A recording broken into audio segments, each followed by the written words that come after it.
నిర్మల్ జిల్లా గొల్లపేట కాలనీలో జరుగుతున్న రెండో విడత కంటి వెలుగు కార్యక్రమం మంత్రి అల్లోల ఇంద్రకరణ్ రెడ్డి ప్రారంభించారు. అన్ని వర్గాల సంక్షేమ లక్ష్యంగా సీఎం కేసీఆర్ పనిచేస్తున్నారన్నారు. అందుకే దేశంలో ఎక్కడ లేని విధంగా తెలంగాణలో ప్రతి ఒక్కరికి కంటి పరీక్ష నిర్వహిస్తున్నామని తెలిపారు. రాష్ట్ర వ్యాప్తంగా 15,000 శిబిరాలు ఏర్పాటు చేస్తున్నామన్నారు. ప్రతి ఒక్కరూ ఈ వైద్య శిబిరాలు ఉపయోగించుకోవాలని సూచించారు.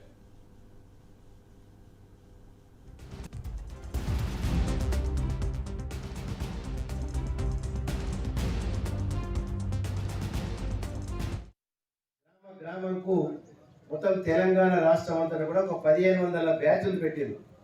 మన నిర్మల్లో నియోజకవర్గానికి మనం 32 గ్రూపులుగా విడదీశాం. మరి వాళ్ళ నిర్మల్ పట్టణంలో రోజుకు ఒక 400 మంది చూస్తాం. టేబుల్ నంబర్ 1లో మీ పేరు రిజిస్ట్రేషన్ చేసుకుంటారు. అదేవిధంగా నంబర్ 2లో మీ అన్ని కూడా ఆధార్ కార్డుతో అన్ని కూడా ఫిల్అప్ చేస్తారు. నంబర్ 3 టేబుల్లో మీ ఆరోగ్య పరిస్థితి తెలుసుకుంటారు. నంబర్ 4లో ఆ మిషన్ ఏదైతే ఉందో 30 లక్షల రూపాయలు పెట్టి 30 లక్షల డాక్టర్ చూడాలి.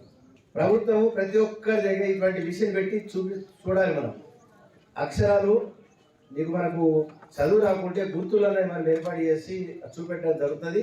దాని మీకెళ్ళి మన కంటి లోపము ఏ విధంగా ఉందో అది చూస్తారు. అక్కడ అద్దాలు కూడా టెంపరీగా పెట్టి చూపిస్తారు. ఈ అద్దం పెడితే మంచిగా కనబడుతుందా, ఇది పెడితే మంచిగా కనబడుతుందా, ఆ డాక్టర్లు తెలుసు ఎంత పాయింట్ పెడితే మీకు కరెక్ట్గా ఉంటుందని.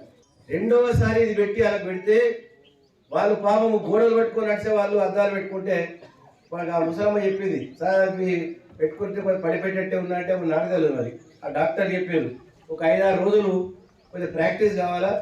మా కృష్ణరాజు మంచి ఉదాహరణ చెప్పాడు. కొత్త చెప్పులు కొనుక్కోగానే అది కొంచెం కొరికేస్తాయని చెప్పి ఈ కళ్ళు కూడా కొద్దిగా 2 డిస్టెన్స్ ఉంటే కింద మీద మనం